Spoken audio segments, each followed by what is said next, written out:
All right, everyone. So, welcome to our live show for All Fours by Miranda July. We are Big wings, here Bobby. gathered together to have some fun conversations about our buddy read for this month. If you're joining us, thank you so much for being here. Make sure that you let us know you're here by commenting and letting us know if you have read the book or if you're interested in reading the book or this is something that you think you might want to pick up. So I'll go ahead and have Dee and Michelle, who are joining me today, introduce themselves, tell you a little bit about their channel. And of course, if you're not following them, please make sure you do that. They have wonderful, wonderful content. All right. Go ahead, Michelle. Okay. Hi, everybody. I'm Michelle. My channel is called Literary Me. I try and read a really wide variety of books. I like all different kind of fiction, nonfiction, different genres of books. And yeah, I just am always interested to see what everyone else is doing on BookTube. And that's kind of how I got to know Isabel and Dwayne.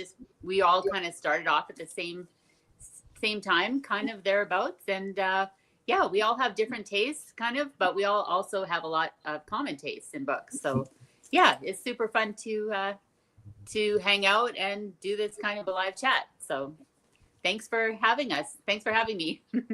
Awesome. Thank you for being here. Yeah. I am Dwayne. I go by D. My channel is The Reading Room 1972. Kind of like Michelle, I read a wide a wide genre of books, with my favorite genres being dystopian fiction and transgressive fiction. So definitely an avid reader and enjoy being part of the BookTube community because you get to do things like this where you read a book and everybody's going to have something that can contribute to the conversation, which enhances your understanding of it. And just to be able to share is definitely one of the fun things about doing live streams. So thanks for hosting this, Bill. Of course. Thank you guys for joining us. And thank you, Dee, for selecting this as everybody read. It was Dee's pick. I just want to make sure we all know that Dee did recommend that we pick this up. Although it was kind of like a blind pick for Dee as well. I think none of us really knew what we were getting into when we picked this as our book. But yeah, here we are.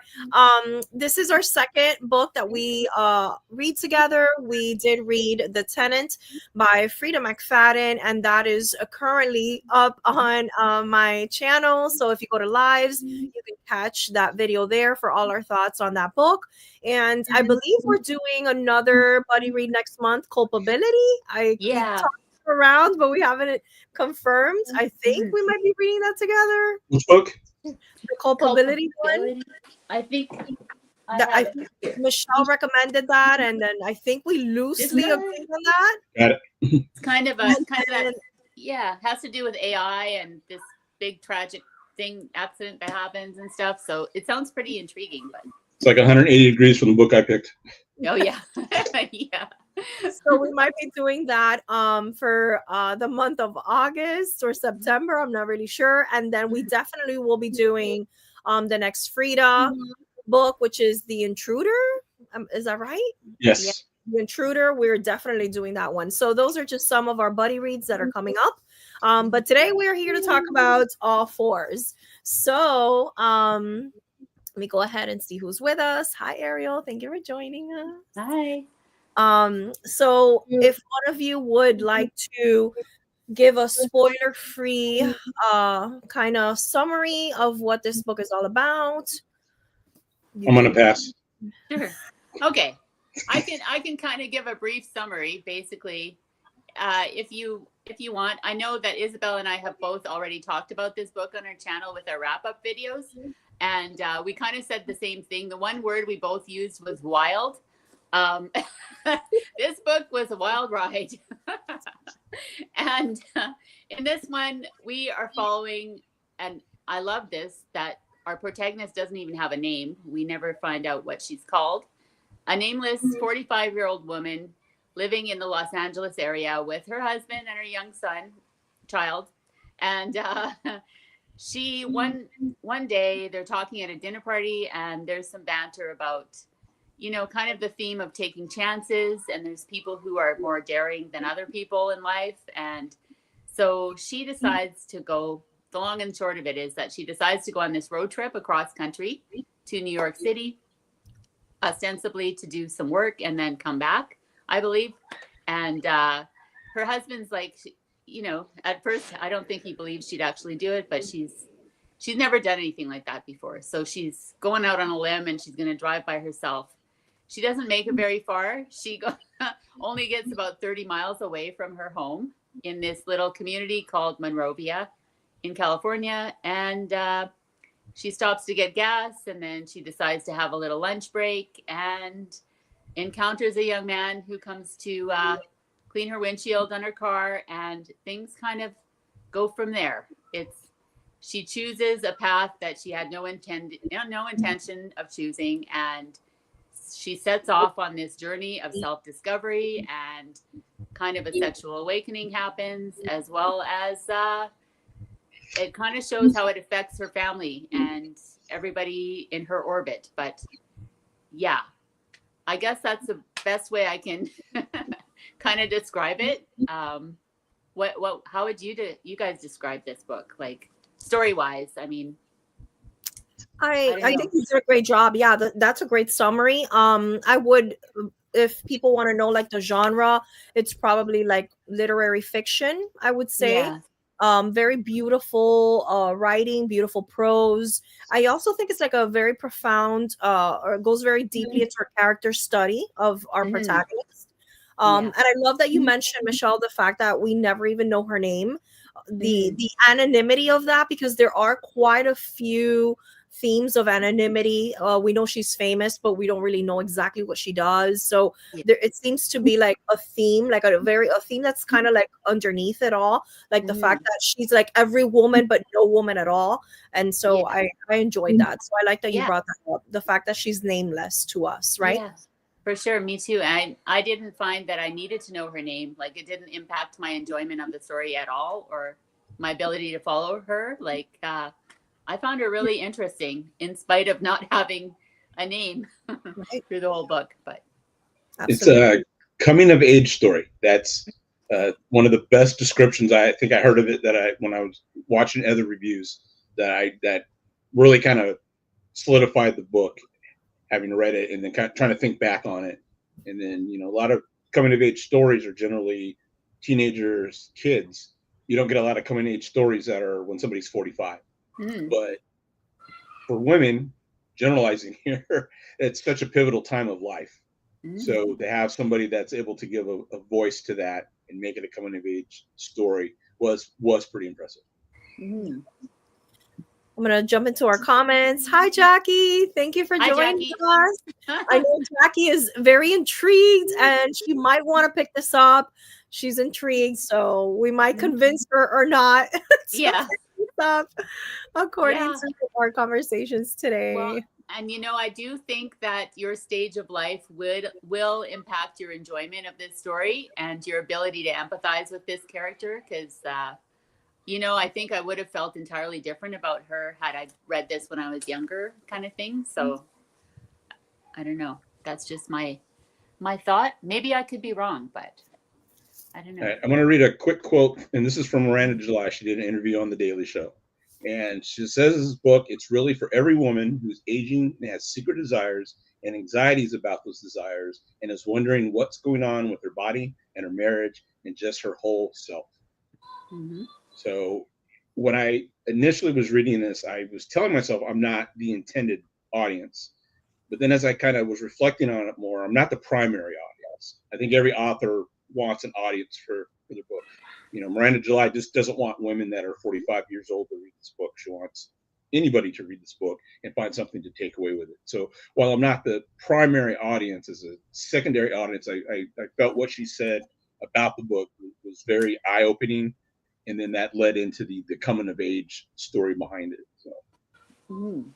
Absolutely. And I love that you mentioned, Dee, that although it is a coming of age story, it's not a young protagonist. And that's something that we see a lot appear in various books. This concept of an awakening or a self-discovery moment can happen at any age, really. And I think it's so significant in particular because the book does explore this concept of menopause or perimenopause or whatnot. I think that's like a big topic, so if you enjoy reading about those things, or if that's something you're curious, I think a lot of the story revolves around those issues. I think that's a very important or big part of it as well. And how that affects your relationships with others and with yourself. And a lot of these topics too aren't discussed in mainstream media. So this isn't something you can go grab a book and read about perimenopause, or these sexual desires, or how you feel about your body as maybe you're, again, it's hard for me to word some of this being a man, but they talk about that chart in the book that is what's the estrogen levels. So the testosterone levels for men are pretty much just straight, but when a woman hits 50s, those estrogen levels is like going off a cliff. Yeah. If you look at the cover of the book, the cover is a cliff. Yeah. I did not catch until I was watching something today, and somebody had mentioned that, and it was like, yeah. So to address these topics in this manner, and I thought what hammered it home was when she puts out to her friends that have gone through the menopause, and they go to that room that she has done in Monrovia, and they go in the room, how anxious they are to talk about it, how comfortable they are in the room, because nobody's talking about these topics. So these women are clamoring to tell their stories, their thoughts, hear other thoughts about it. I mean, one woman that what stuck with me, she gets in there, she's like, "This is a nice room. I think I'm gonna go take a bath." And they have the interview while the lady's sitting in the bath. Yeah. So to have, where she really nailed this is to take these topics that aren't out there and introduce them into the literary. I agree. And Jackie says that it would be an interesting theory to test what you had said, Michelle, about how maybe if you're like younger, you won't like the book as much, or you won't understand or relate to the book as much, or that would be interesting to see if that's a theory that would weigh, right? And I mean, the things she's gone through in her life, like she's married, and I had almost forgotten about this, but their child, when was first born, it was in the NICU and almost died. And to go through that kind of a trauma, and, all these little pieces of how she came to have that state of mental health that she was in when she went on that side journey. And, all these things that are simmering in her brain it just kind of shows how your perceptions also don't necessarily reflect your reality all the time. Like your thoughts, when they become so pervasive, can lead you to do things that you might normally not choose to do, kind of thing. So, there is, as I'm looking at my tabs, I'm just thinking, there was a lot to this book here. So. One thing that was interesting, you brought up about stillborn and then it survived, correct? Okay. So what I thought was interesting is toward the end of the book where she connects with the pop star. I don't remember what she was. I don't know if you guys caught it, but the room that she had done was not available for her to have this discussion. So that the Miranda July's use of metaphor in this book is phenomenal. Yeah. From how she designs the room to her, bringing her own personality into the room, and then kind of what the room came to symbolize, not just for her, but for other women that were in the story. However, when it comes to something more personal than, talking about this stillborn birth, when she connects with the pop star, it's actually in the room next door that is just the bare bones room that comes with the hotel. And I thought metaphorically, like a lot of the other metaphors we'll probably discuss, was just, she knocked that out of the park with the metaphors in this book. She really did. And I like what you said that about how it's in the other room that she's able to meet with the pop star or whatever. because there's a lot of topics or conversations about intimacy, and how like even with her own husband, like she can only achieve intimacy when they're role playing other people, and so how she doesn't allow herself to be known by him, or she doesn't like want him knowing the real her or who the real she is. There's also like conversations about the supernatural with the father, and with the whole conversations of like the portal, when she's talking about like the tiles lining up and a portal to another dimension opening. So I thought that was very interesting. Did you guys have any thoughts about that, or what did you think about, that connection between what her father experienced and what she experienced and all of that? For sure. Yeah.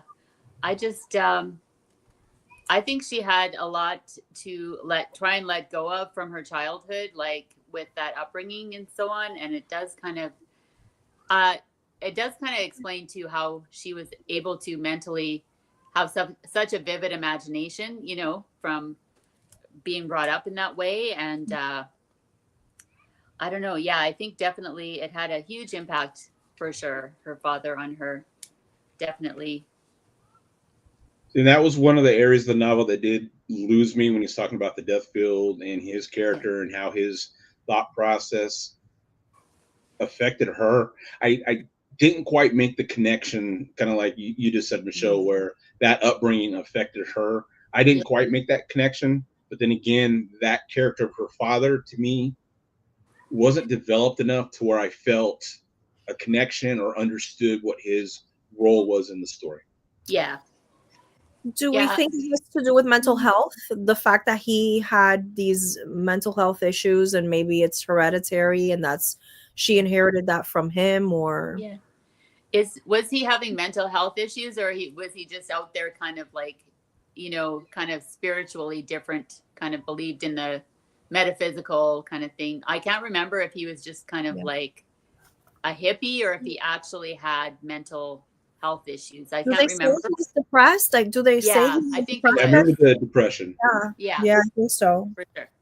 And I think it also, he may have been another character as a male that's not connecting with her plight and what she's going through. Yeah. That's the best I got. Like I said, it was a really confusing character for me to try to place him in the overall theme of the story, and that was the best I could come up with. Yeah. And there was a couple side characters that were kind of like part of the landscape, like kind of, I think her dad would go in that category of like just kind of part of the background, just a diversion, or like a part of her, I don't know, just a thought that she was having, kind of thing. So I didn't think the novel, I felt, I know we kind of touched on the mental health of it, but I didn't think that was a primacy in the novel as she wrote it. This to me was more of a reactionary. They make that joke. She tells her husband she's going through menopause, and then she finds out, a week or so later, she's starting to go through menopause. Yeah. So it was more of a reactionary, wanting to understand about that, seeing, this thing about, the estrogen levels. And I know somebody, I don't remember which one of you said it was a sexual awakening, but I felt it was a sexual reawakening. Because we had, I believe she was a stripper or something of that nature, and she dated both genders. So I felt the sexuality was established, but once she got married and you fall into that maybe normative marriage, she lost touch with that. And then when she realized, with the changes that her body's going to come, there was the reactionary note that sent her on this. And I actually jotted a note. It's almost, there's a hero's journey here. It's really, I think, maybe woven in if she even intended it, but just like you said, with some of the ancillary characters, some of the metaphors with the room and the guy that was taking the pictures in the beginning, there's definitely aspects of a hero's journey in there, and that's always launches with going to seek the boon. So I didn't get the mental health aspect as much. I focused more as I was reading it about her journey, reacting to the changes she was going to start going through. Yeah. And I think it was just to do with her personality too. Like this little paragraph I'm just looking at right here is she's talking to her best friend, Jordy, who I loved as a character. She was like the voice of reason in the whole book. Right. And she was just at first telling Jordy about her feelings of not being happy in the marriage. and just saying I am who I am. And I was a kaleidoscope, each glittering piece of glass changing as I turned. And then Jordy says to her, well, some people might say a kaleidoscope shouldn't get married, at least not to someone so traditional. Jordy had said when I told her this theory. So, but then our protagonist says, well, I have a traditional side too. Must I be entirely that to marry? Do we ask this of men? No, that would be humiliating for them, since they get their sense of self from their work and from the power and majesty with which they walk through this world as a self-owning creature. Same. So that, I mean, I don't know what, I like that passage, but I found her almost not man bashing, but almost speaking really negatively towards men, which kind of wore on me as the book went on. I thought, well, some of the things she says are fair, but some of the things I kind of thought, oh, that's a little much. But yeah, Jordy was not judgmental, and I think that's what I appreciated the most about her Yeah. character. Because as much time as she got in the story, she could have easily been, "What are you doing? You're married. You can't do that." She was really asking exploratory questions of the narrator to see, well, where's this going? Are you in love? Yeah. She was pushing her to explore her feelings about what was going on. And her commitment to her friendship with her, like even when she's doing the most irrational of things, right? Because I feel like everything she does is like illogical. Like all of her choices are like, you're gonna do that? Like, what do you mean? And Jordy is so supportive. Like, she's not saying, what do you mean you're gonna remodel this hotel room for $20,000 for only 5 days? You're gonna be like, who does this? Like, she never tells her that, or even like, kind of judges her, as you said. So I think she's a great representation of what a friend should be. But I also, I mean, is that normal reaction? Like, do friends normally react like that?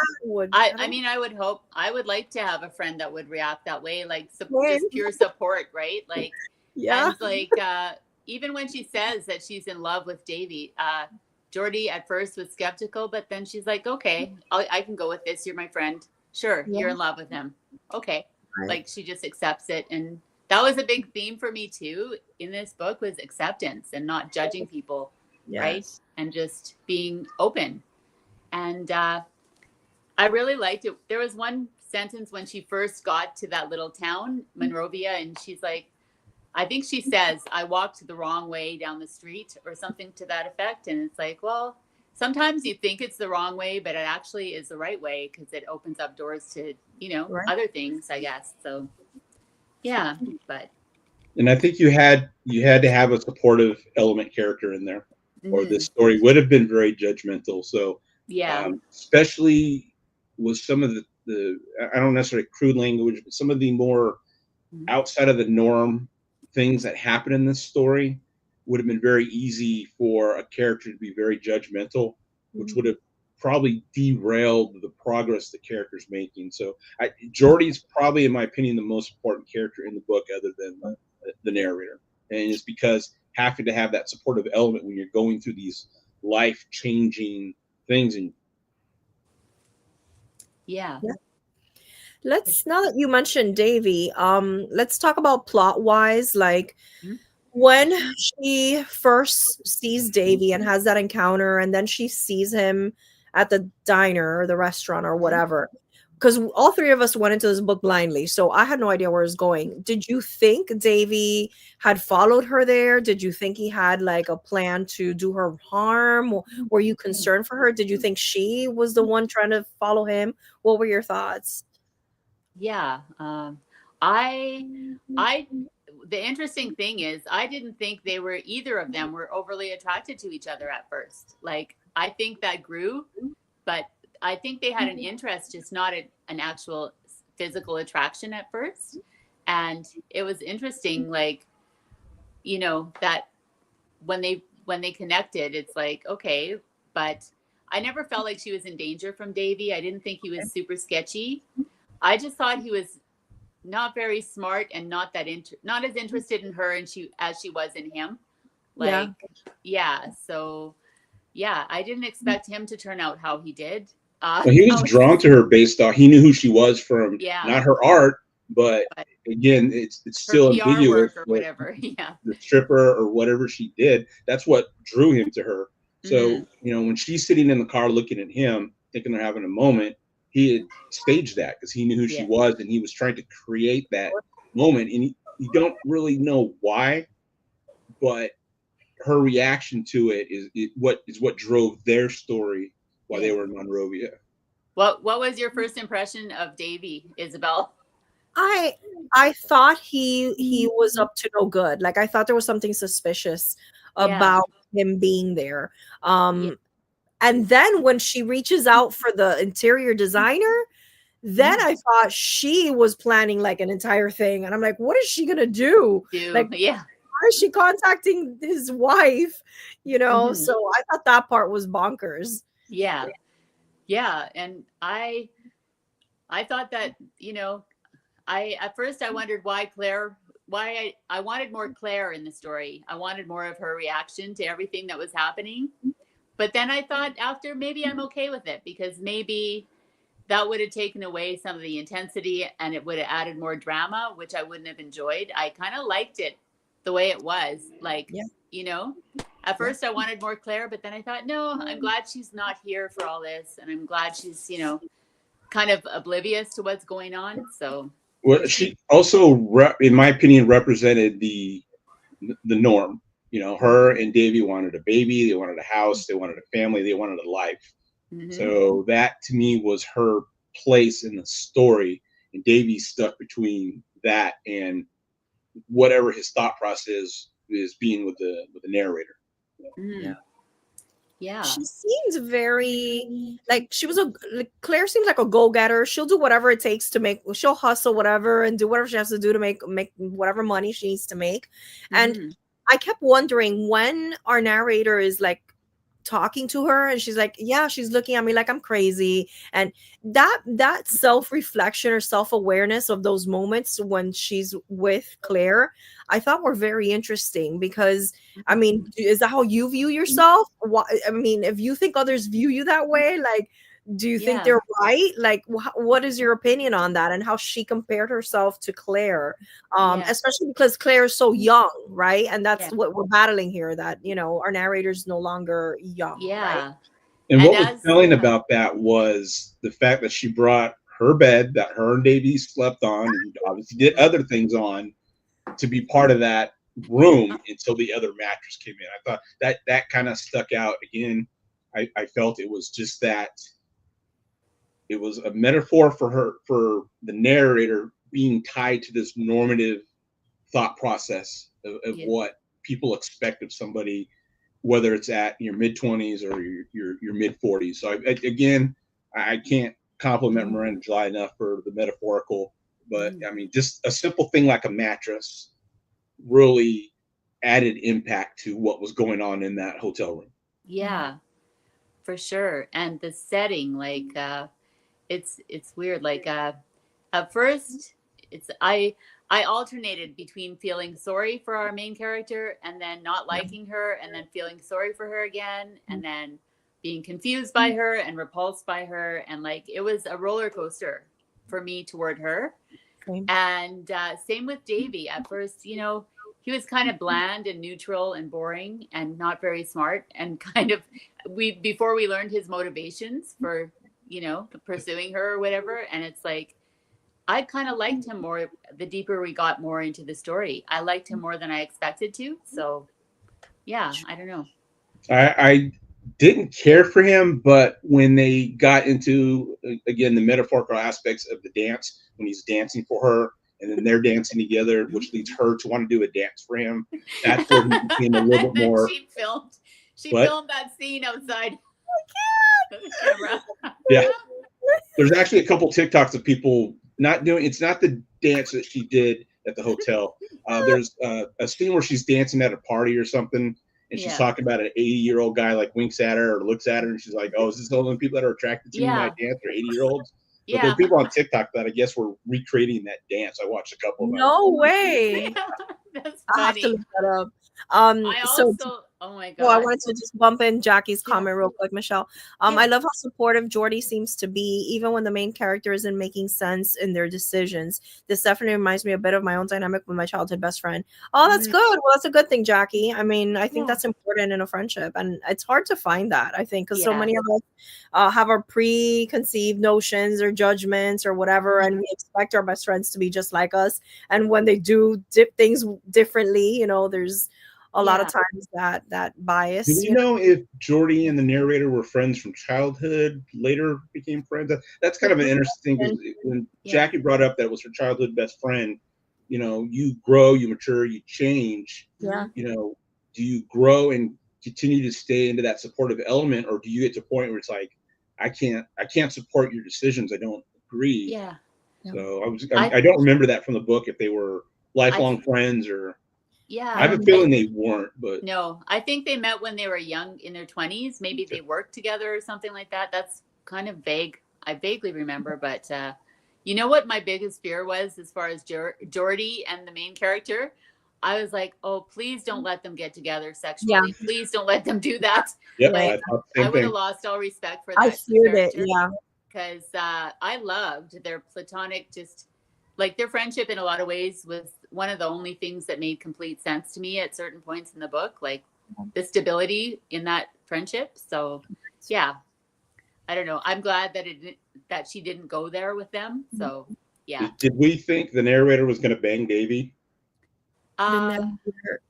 Yeah, I thought they'd eventually have sex. We didn't know about his whole whatever tantric, whatever he's doing thing, right? I have a question too. Do you guys believe that Davy and her were actually in love with each other? Like, for real?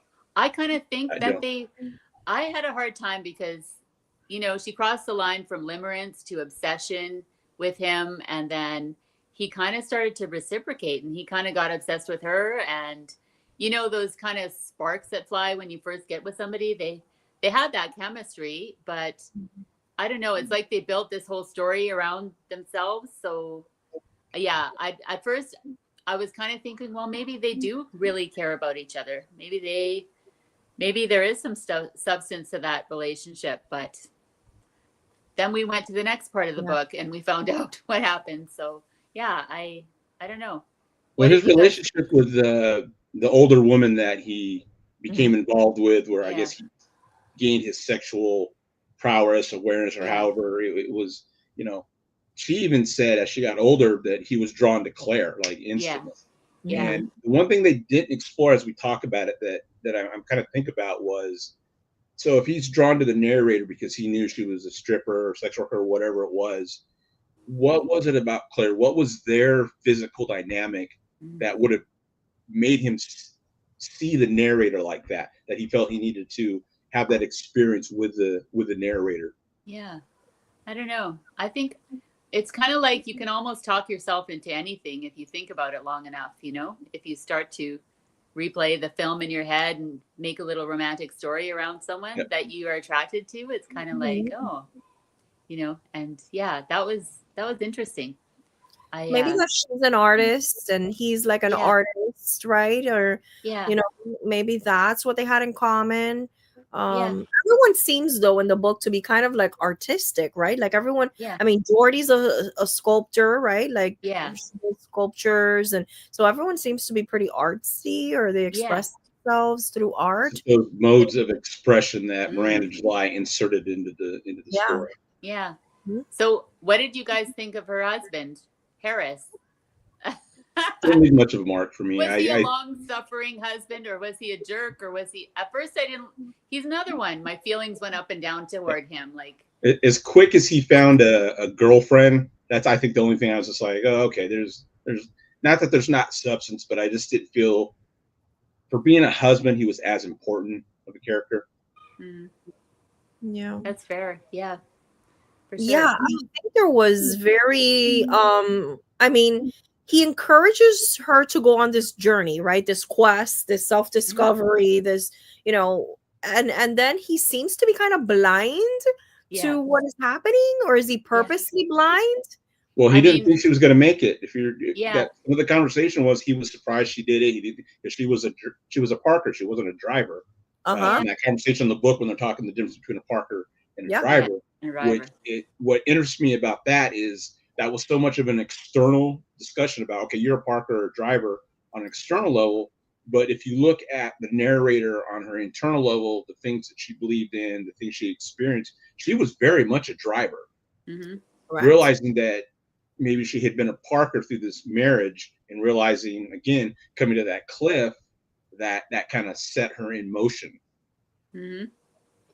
Yeah, and she must have been really convincing when she kept telling them when she'd FaceTime with their kid, Harris and the kid, and they were busy. He was busy taking care of his work and around the house and everything, and so maybe he didn't notice that she wasn't actually in Pennsylvania or whatever when she'd FaceTime with them from certain indescribable background buildings and stuff like that when she pretended she was in New York and stuff. Yeah.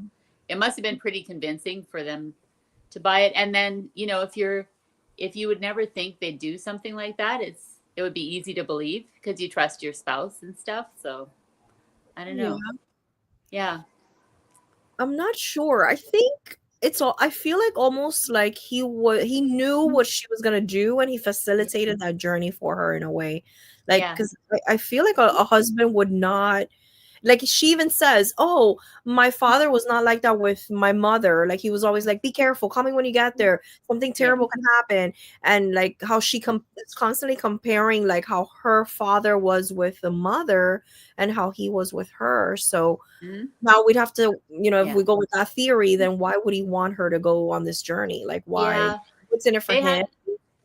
They had kind of a cold marriage. Like there wasn't a whole lot of like loving affection. Right. They weren't demonstrative or anything. And Well, the marriage revolved around the Yeah. child. That's Yeah. I think toward the end, that's what you realize. They were together. They're going to be a family, but they each had different agendas when it came to the physical aspects of the relationship. Yeah. Do And they ever kind say how old he is? The child? Do they say how old he is, or they are? I'm thinking maybe 8, 6, 7, 8, somewhere in there, maybe. But Okay. I guess they were kind of trauma bonded from the child's their baby and then Right. intensive care and everything. Maybe it sounded to me like that's why they kind of stuck it out. Like she kept thinking about that over and over. And here's a question. So you realize in the novel when she's talking about her child, she's ambiguous. She's not giving it a gender. Mhm. And I think it's about 3/4 of the way through, they tell you the gender. Did that play into the story thematically at all? Like I looked at it as defining. So she doesn't define what her child is, but she's having difficulty defining herself. So I didn't know if those themes were crossed or if it was just a conscious choice by Miranda July just to have a child that they wanted to be non-binary. Yeah, I think what I took away is that, at the end of the day, it doesn't matter. You love your child no matter what gender they are or what gender they're identified with, no matter what they are biologically. Like, so See, I don't know. I think she was just making the point that through the book, like, that to show how intensely they love their kid no matter what. And then at the end, when things kind of resolved, it was like, okay, they had a son. Yeah. After they're done talking about all the other things. But yeah, I struggled with, like, I wanted to know, what was it, the kid's name again? Sam? Was it Sam? Yeah. So Sam. I wanted to know if Sam said they were non-gender binary or if she wanted to not give or assign a gender to the child until the child decided what gender they wanted to be. Like, I felt the latter. Yeah. Right. Okay. So that's what I kept wondering, because I wasn't sure if it was a choice the child had made or she didn't want to make the choice for the child. For the child, yeah. Maybe I didn't understand why even bring up the sex of the child at all. If it's just, she made great lengths to be ambiguous about the child's gender. Yeah. And if we're going off this aspect that she just wanted to not assign this role to this child, like the role she had been assigned as a wife, then do you even need to say the gender of the child at all? I think then Miranda July could have just left that ambiguous through the whole novel, like she left the narrator's name ambiguous. So, and that's kind of why I think I picked at it a little bit more is why tell us, yes, it's a boy, but they haven't assigned or they haven't said it's a boy for whatever reason they had chosen to. Yeah. The only thing I could think of is maybe why is that towards the end of the book, when we find that out, it's like Harris is settling down with this woman. They're all okay with the open marriage. Like they're all on good terms. And finally they're okay with like, yeah, we have a son. Like maybe she's finally come to terms with everything in her life, including the sex of her child at that point. Like maybe that's just a way of saying, okay, we're all going to be okay. At the end of the day, we're all going to get through this and we're going to just carry on kind of thing as, yeah, maybe, I don't know. That's a good question though. I think maybe criticism or commentary on society that even if her child is non-gender binary, Yeah. the world views the child one way and will continue to view the child that way, regardless of how the child views itself. The same thing with her. No matter how much she changes on the inside, women and men look at her and they're like, oh yeah, there's a 45-year-old menopausal woman. Like the world is still going to define her and the child however they want. Maybe. Yeah. It makes sense. It's interesting. That's why I think, you know what, if I were to reread this book, I'd probably get more out of the second time. The first time through, I was just like, what? And going, oh my God. And rereading passages and like, oh, you know, it was like one thing after another. And then, yeah, so I'm thinking maybe that might be one of the things I might get more out of the second time if I were to read it again. But I don't know. I've gotten more than enough out of it. I know. Yeah.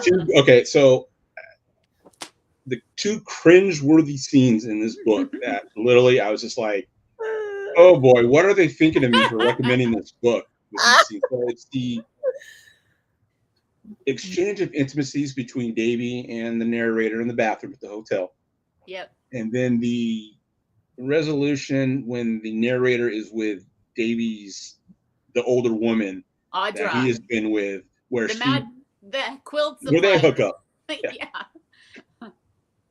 Those two, you know what was my first major cringe moment was when our narrator runs into Davy's mom in the Hertz rental car place, Irene, and she's like, oh yeah, I taught him how to have sex when he was just a kid with my friend Audra. Like, Irene, she was like, oh no. What this is the one you told? He needed a sexual education, so I hooked him up with my friend. Like, oh my God. But then you find out that's not how it happened. Yeah. So, yeah. Right. Like, wow. I was like, wow, this lady, that was something else. But yeah. And again, I think a lot of it is like there's a lot of shock, right? Like a lot of scenes are shocking purposefully. So I think that we have to see like what is the, you know, what is the idea or what is she trying to do with this very shocking moments. I do find it interesting that she's with that older woman and she's very cognizant of like, oh, she's older, right? Like, which is what people might be saying about her, right? So how like the perspective of like where you land according to who you're comparing yourself to, right? So and like comparing her to Claire, to the older woman, and you know how all of them were involved with Davy, and so I don't know, I think there's a lot there that you know. For sure. It definitely served a purpose, which is why I didn't really have a problem with it. The gross parts, like, you know, we meet Irene in the car dealers or the rental place because Davy had to get more interesting to me. And I'm glad that I found that out about him. So he became more three-dimensional. Like, oh, okay, this is why he's a little bit different. And then like that scene with Audra, you know, at that point, our narrator was so obsessed with Davy, somebody had to snap her out of it, right? It was like smacking her across the face. Like, you know, somebody had to shake her out of that and get her, she had to get over him somehow. So kind of, for me, that scene was way too long. I could have done with like one page of it rather than a couple or more, however long it went on for. But, you know, it did serve a purpose in order to shake her out, like, stop thinking about this guy. You know, it's never going to happen. Like, just knock it off. And she kind of came to her senses a little bit after that. Like, so I don't know. Well, Miranda July's use of language, because I mean, this book is exceptionally written, but she'll kind of bring you through this beautiful use of language, and then she'll bring it to a halt with these intimate passages that borderline crude, outside the norm, that kind of rattle you out of this beautiful language, and then she just resumes it as if nothing happens until she gets to the next one, shakes you out of it again with just this change into crude language. So I thought that was, like I said, the book is exceptionally written. And why I think the initial scenes where she switched to the crudeness were jarring. As I got further through the book, I understood why she was using this, and it enhanced her storytelling. Sure. Yeah, for sure. And I kind of found too that she also shifted gears between pacing wise, like things were going at a really fast clip, and then in the next part it was slow. Kind of a reflection of her mental state. Like she was more manic, and then she kind of got slower afterwards. Like when she got over Davy and things kind of mellowed out for her, she kind of the pacing of the story kind of slowed down too. But I also, back to her writing, I also really appreciated that, like you said, she uses those in your face statements, but mixed in with this beautiful language. And I also think that, there's a lot of metaphors, but I think we're also meant to take some things at face value too, like that aren't metaphors at all. Like they're just are what they are. You know what I mean? I like that mixture of those kind of things in the book. So yeah, I love those little moments where she's like doing like the poetic rhyming thing, like little like almost like little kid stories, like that part where she's like talking about Tim Yoon, and she's like, Yoon as in moon, he ran through the night, Yoon as in spoon, like a fork but to hold. I thought those were so beautiful, like gibberish, like nonsensical like lines that were still so profound to me. And all these references to like otherworldly things, like when she says, oh, I could always send Davy the picture and walk through the portal into his arms. Like she keeps wanting to like escape like into this real kind of world. I really liked that. And that's how I the room too, like the hotel room was kind of like an escape, like a world outside of our own, kind of. Yeah, for sure. I like that.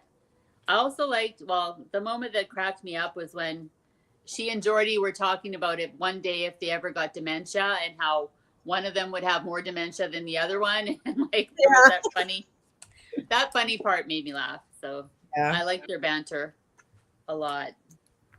And but there are so many. It's when they were talking about the hormone replacement pills. So yeah. But I also like the conversations of like a lot of things were like embarrassing or embarrassment, and how when he danced for her, she felt like secondhand embarrassment, or she's saying she didn't want to embarrass herself in front of him. Like there was a lot of that, like which I thought was interesting, because like as a 45-year-old woman who's menopausal and you don't care about anything, like why are you worried about looking old to him or being embarrassed, or so I thought there were very raw moments like that where they talked about things like embarrassment, or pride or vanity or lack thereof. And the reality checks that she gives her, like there's this conversation where Jordy's saying to her, seriously though, take Wile E. Coyote and the Roadrunner. She's talking about her getting together with Davy. She's like, if he gets the bird, then who is he? He doesn't have a purpose anymore if he gets together. If he catches the bird, it's the chase that keeps him going, right? And and maybe Davy is supposed to be like an illusion, an impossibility. Yeah. And that's all he's meant to be, right? So sure. Yeah. I like that. Do maybe that's why they never like have sex, right? Do we respect the fact that he was faithful to his wife? Do we think that's the reason why he doesn't want to have sex with her, or? I mean, I do think he crossed the line of infidelity for sure with her, just because the intimacy thing, right? Even though there was no actual sexual intercourse, it was like, that's not something you probably should do if you're married, and unless you would do it with your husband's approval or whatever. But like, yeah, I don't know. I liked that they didn't have sex. It was more romantic that way, and it was more intimate that way to me. Like, it's they took it to a new level, and they just kept pushing the boundaries of intimacy. And yeah, I like that they didn't actually sleep together. Same. There was a YouTube short with Miranda July, and they asked her what her best writing advice was. And she said, let's see, fiction is the lie that tells the truth, so lie away. And I think that was so true with this book. You bring up about like the not sleeping together, the dancing, how she viewed it, where she was embarrassed, but then she ends up embracing it as her only connection to him. So yeah, for sure. So let's kind of jump to the ending a little bit. So if I think we've kind of glossed over a few things, but haven't really spoiled much. But this isn't really a book with twists and stuff, so there's nothing much to spoil. But I do want to talk about the ending itself, because I think the ending is kind of polarizing. I wasn't a big fan of the ending. I wanted something else or more with the ending. So let's talk a little bit about that. What did you guys think of the ending? Did you like it? Did you not? What would you have preferred? Well, I was okay with the ending. I liked it more after I sat with it for a while, though. Like I liked that they came to and understand that she finally came to her senses. She's not chasing this guy anymore or obsessing over him. She's doing her job. She's working as a writer or whatever. I think she was a writer in the end. She was going on a book tour. That's what she was doing. Yeah. I respected her more for, becoming an adult and being responsible. And, she ended up, her and Harris were never going to be a happily married couple. So, I mean, I was happy for him that he found someone that he could be with and be happy, and that they all accepted each other in their little family dynamic there. Like, if it works for them, I think, I was satisfied with that relationship part of it, and how she kind of stopped the obsession, and the Davy thing was getting old for me, so I was glad that didn't go anywhere else. Like I was glad that stopped. And the thing that was strange for me and that I really had to think about was when she attends his dance recital at that place and she's watching him on stage. And that was what took me, I had to reread it. And I thought, where is Claire? I want more Claire. And then I thought, wait a minute, maybe I don't want more Claire. Maybe I don't want her to be there or know how she feels about Davy. Like, that wouldn't really add anything to it for me. But in the end, I think I read it a few times, and I think it was all about changing and wanting what you have than wanting what you don't have, and just, being grateful. Like, she came to a place where she could just be okay with everything, and that's as good as it was going to be for her, I think. Like, she finally figured out her menopause issues and her career and her marriage, and she kind of came to a good place in her life, and she could watch him but not obsess over him. So I don't know, that was my takeaway. And I didn't like it so much at first, but the more I thought about it, I'm like, for this kind of a story, I think it was a appropriate ending, I guess. But Sure. All right, I'm going to take the exit off metaphorical again here. Yeah. All right, so I'm going to backtrack just a little bit, because the title of the book, you don't find out how she utilizes it until about the 75% of the mark, and it has to do with stability. Why? Best position, all fours, because of the stability. So by the time she does reach the end, she's achieved that stability. Mm-hmm. And again, when you're talking about these undiscussed topics, these undiscussed experiences, I felt that when Davy and his friends were doing these dances, again, on a metaphorical level, was retelling her story in a way, because at the end, she's thinking she's the only one crying, but when she looks around, everybody in the audience is engaged and they're crying. So again, that's why I took a little bit more of a metaphorical stance. I didn't care for it too much. I think I would have liked to know more about her in the book and where she was going from there.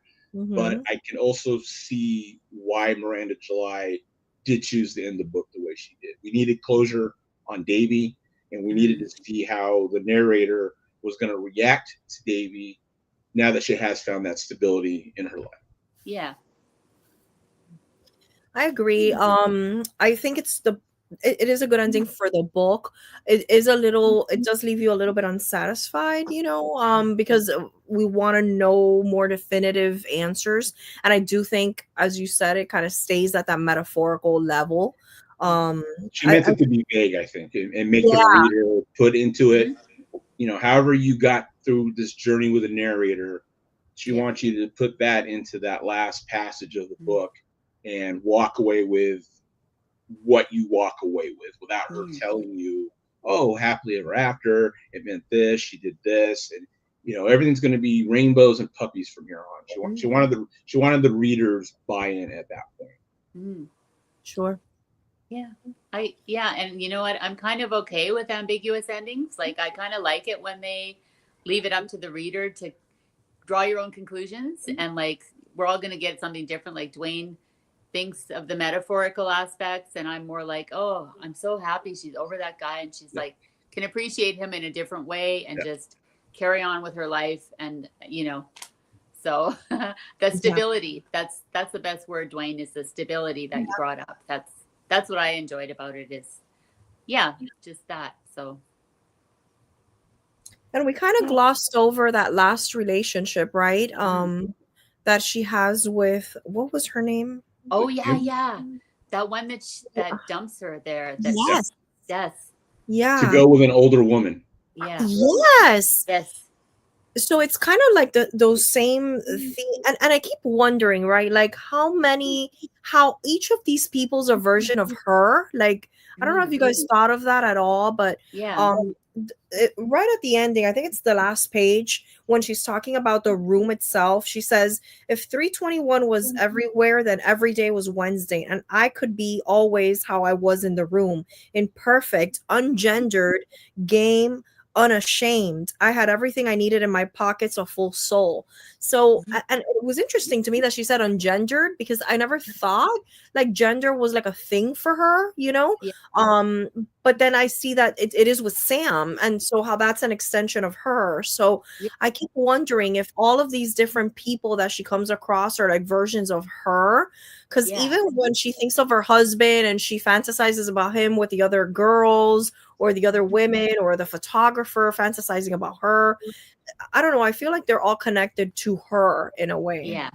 Did you guys get that impression too? Did you? I got that impression too. Quick question, since you have the book in front of you. Is it in gender or gender as in male, female gender?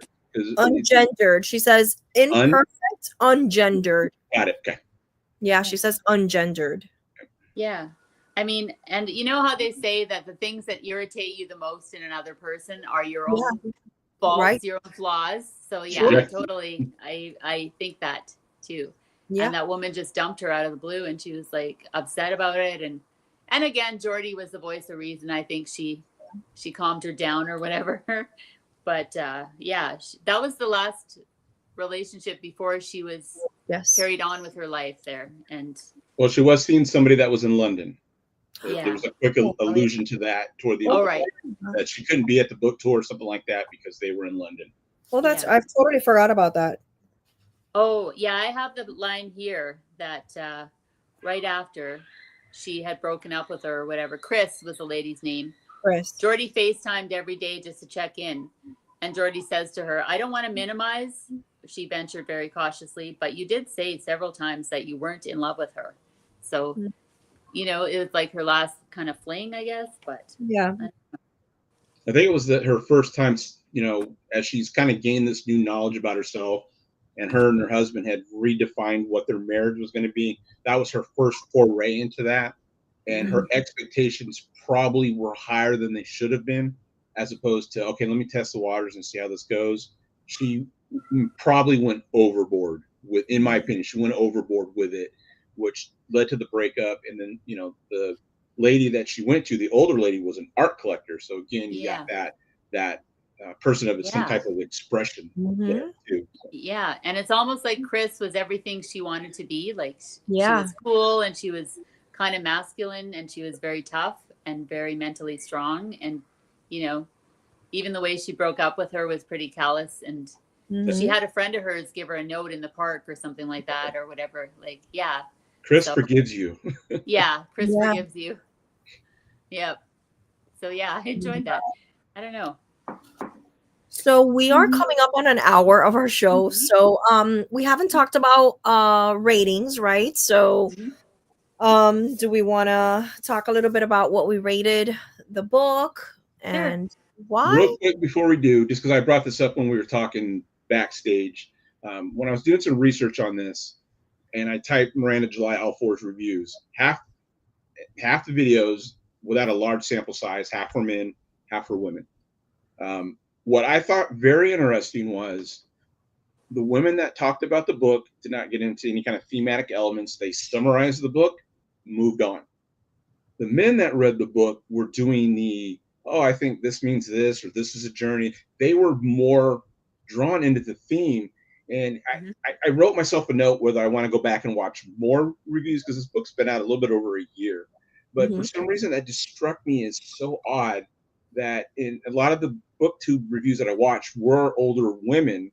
So I initially would have thought that, you know, not necessarily you're going to put your business out there, how you relate to the story one way or another, but you are going to have thoughts on it as a woman about that age. But it was the men that were more opinionated. The women were just like, oh, this happened, this happened, this happened. And yeah, the end. And then just moved on. That's interesting. Yeah. But on that note, I gave the story 3 stars. I was not the primary audience. It was not relatable to me. It's like I said, it had the writing been average, and I had not been doing a buddy read, I probably would have DNF'd this book. Wow. However, it is 5 stars for the writing and her literary techniques. Wow. I can't express how well she handles the metaphor in this book, and just the beautiful language. Even though, you know, it comes with those crude stops, once you get into that, knowing that she's going to do that, it was a 5-star read. Yeah, 5-star read, writing wise, story wise, relatability 3. Cool. Yeah. So I changed my rating. At first, it was a 4-star for me when I first finished it. And I wasn't okay with not knowing more about Claire. And I thought, what was this dance performance? And then I sat with it, and then it made more sense. And I kind of appreciated that she left it open-ended. So I upgraded it to a 5. You know what? I was so entertained all the way through the book. I never was bored through the whole thing. It had some really cringy moments that I just, grossed me out. But it was fitting with the character, and, you know, so many things I loved about it. I loved the side characters of Jordy and Harris, and, you know, the quirky people in the little town, like Audra and Davy's mom. Davy was probably my least favorite, but yeah, I just found it so imaginative and original. I've never read anything like that. And it was just such a wild ride with a deeper meaning, and the metaphor, like Dwayne said, and the beautiful language. Like I just upgraded it to a 5 because I just really enjoyed the experience of reading it. So it's intense. Yeah, it is.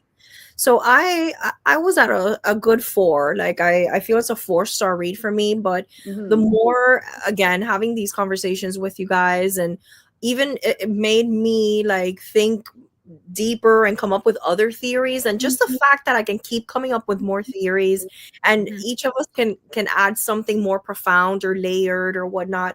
That's just, I mean, I think it's unparalleled. Like I think it reads like a work of literature, you know, because has so many layers to it. So I'd probably end up giving it a 4.5. I think that's where I am. I think what keeps me from giving it that 5 is exactly what you were saying, Michelle, like those jarring scenes, or like things that are a little bit like shocking or whatnot, but I need to appreciate that and what she's doing that for, you know. So Yeah, I definitely think it's wonderful. It's not what I was expecting at all.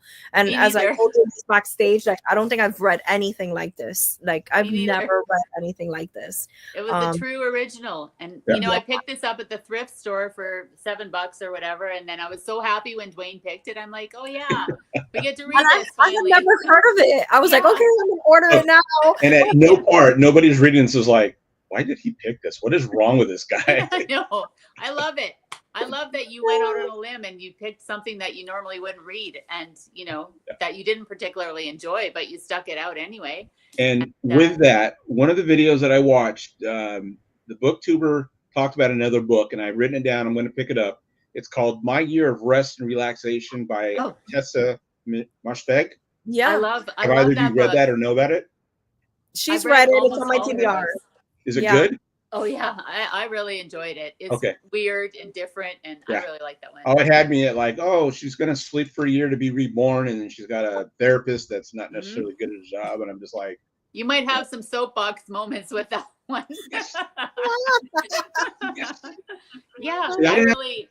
She's another one that's really unique. A really unique writer is Otessa Moshfegh. I've read 3 or 4 of her books and really enjoyed them. So yeah, definitely. It's on sale right now on Amazon, so I'm gonna pick it up and read it because it sounds very intriguing. Oh yeah. All right, guys. Before we start wrapping up, anything else we want to add about All Fours? Any last thoughts on the book before we kind of? I really enjoyed this one. This is a great pick for a discussion. There's so much to talk about with it. And it was, you know, Frida's book was really fun too, but this was just more intense, like more. There's more depth to it. I mean, you can tell the author put some modicum of her personal experience in here. I think it's in the acknowledgement. She talks about some of the people she had to talk to about the menopause and some of the stillborn and some of that to flesh that out in the book. So somewhere in the thread of this book is a very personal aspect of hers. She's not going to come out again, put her business out there, but you know, by reading this book that's there's truth into that. For sure. Yeah. I'd read more from her in the future for sure. Too. Me too. For sure. Yeah. I will probably read the description a little bit more carefully before I read another book by her. But well, guys, if you're watching, thank you guys so much for watching our live.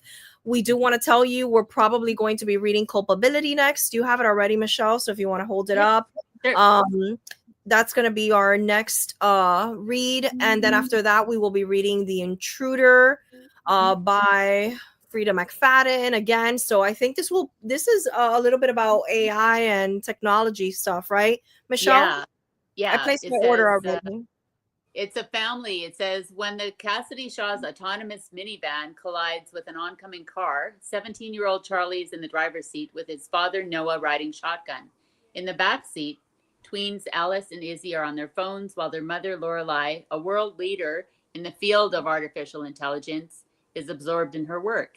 Yet of all of the family members harbor secrets implicating each of them in the tragic accident. So they hit head on with a couple and they're seniors and they're both killed. So yeah, it has to do with autonomous vehicles and AI and this big family drama and the fallout from the accident. So like the John Mars book, sounds like a Black Mirror episode. Yeah, it's supposed to be really something else. So, and Oprah had it in her book club for one of her summer book picks. So there's my soapbox. Yes. So hopefully we'll like this one. A lot more than Dwayne enjoyed All Fours. So if you guys want to read along, that will be our next read together. It does remind me, I know Dee is now reading John Mars' The Marriage Act, right? Dee, that's what you're currently reading. Cool. Marriage Act, which is wonderful. I'm reading, I think, the 3rd book of that series, The Family Experiment. Yep. Cool. So I'm also reading that one for book club. Have you read those? Read the one? Yeah. I've read The Passengers. That one was amazing. That one was really good too. It was again about autonomous vehicles and technology in the future. So yeah, I really like John Mars's writing. I'd read from him for sure. Yeah, wonderful. Yeah. All right, guys. So I think this is going to great chat. Yeah. Thanks. Thank you. So I think this is it for us. But thank you guys so much for watching. If you're watching the replay of this, leave us some comments. Let us know what you thought. If you're gonna pick up the book, are you not gonna pick up the book? I have a used copy for sale or for donation. I will not reread this book. Okay, it was so much fun. Thank you, Dee and Michelle, for doing this with me. I love reading with you guys. It's so much Same fun. here. Same here. Thanks, Isabel. Thank you for hosting us again and doing such a great job putting it together and everything. Oh, of course. My pleasure. Yeah. It was so much fun. So, guys, if you're not watching, if you're still not subscribed to Dee and Michelle, please go ahead and make sure you subscribe. And yeah, thank you so much for being here and spending a little bit of your Friday night with us. We appreciate it so much. Awesome. So next time, guys. I'm going to go watch wrestling now. Bye. Bye. Happy reading. See you guys.